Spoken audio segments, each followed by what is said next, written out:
last name, please? Rosebear, R-O-S-E-B-E-A-R. Hey, tell me, you had kind of an unusual struggle as you trying to get through this. Can you tell me a little bit about your experience? I have brain surgery.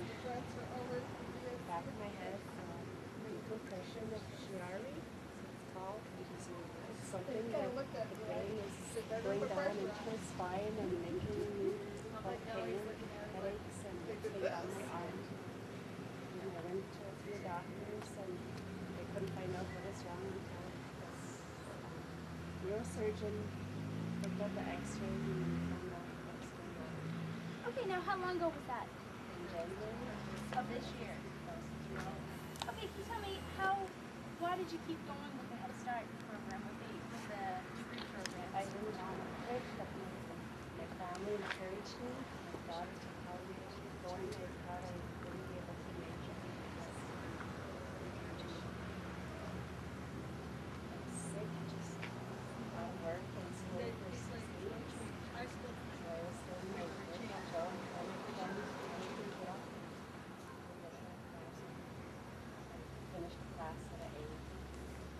And can you tell me, how does that make you feel about yourself? Makes me feel good about myself. The whole work is And why was it important for you to keep going? Why was this degree so important for you? well, I always wanted to go to school. I thought I was never be able to go to school. I went along with the class. See,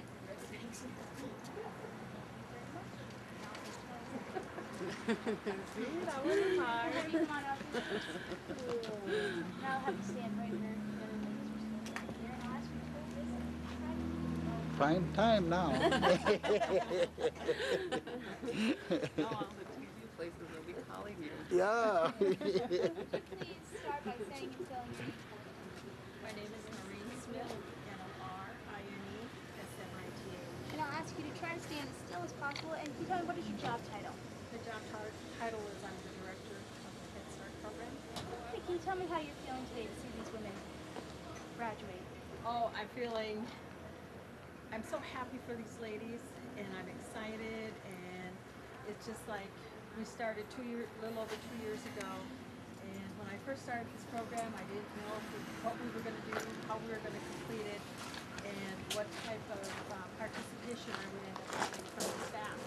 And the staff decided that they wanted to take on this challenge, they wanted to go for it, and they said they would do it, and they did. They did just a fantastic job. I am so proud of these ladies. Can you tell me about the program itself? Because I'm not 100% familiar. What was the program? As far as Head Start goes, or the Both sides. Okay, the Head Start program is a preschool program. Oh, sorry to interrupt you. The program itself, the degrees, why was it important? Is it that you need 50% of your staff to have this degree? Is that correct? The degree program. Yes. Okay, the degree program. It was a congressional mandate that the Head Start teachers, that 50% of the teachers have a degree by September 30th, 2003. And I took that literally when I became the director of the program and said, we need to do something about this. I didn't realize at the time that Head Start as a whole was going to take all the numbers into account. But we decided we were going to do 50% or more of our staff. And that's what we ended up doing. And our teachers said they all wanted the opportunity to get the degrees, and they went for it. And they did just a fantastic job in doing it. Granted, we had problems along the ways, but we overcame those. Now, the degree program was through Northwest Technical College. Can you tell me a little bit about that side of it? Okay, with the Northwest Technical College, the reason we went to Northwest Technical College is because we had such a tight time frame for the teachers to receive their degree. We were starting in 2001, and they had to have their degree by 2003. I had called the Washington, D.C. office, and I said, is it possible for us to get an extension or an exemption from this part of the program? And they told me, absolutely not. Your staff will have to have their degrees by 2003. So with that in mind, we went back to the college and said, we need to develop a customized program, and we need to see that our teachers get their degrees by September 30th of 2003. And Custom Training was willing to work with us. They were willing to have their instructors come to Red Lake. And I said the program had to be on Red Lake, that they were willing to come to Red Lake. They were willing to have classes on weekends, on Fridays, during Christmas breaks, and then during the summer. Now, how many classes did this entail? How many credits was it? They needed 64 credits to graduate from the program, so that's what they received. And one of the things that I asked the instructors to do was not to lower the bar because we were doing the program on Red Lake, but instead we would basically stay with the same standards the college system had imposed on everybody, the same number of hours, the same work. So if they basically had the same coursework that anyone would have if they were on campus at the Northwest Technical College. Now, Northwest seems as though they were pretty willing to work to help you meet this goal. How important was their involvement? It definitely was very important. They were willing to sit down and work with us, work out the training that was needed, and do whatever we needed to do to help our students get the degree that was needed. They definitely played a major role in working with us.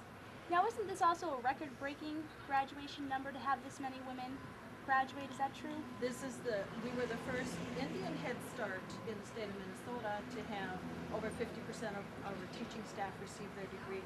We also were the first Indian Head Start in the country to have that happen as well.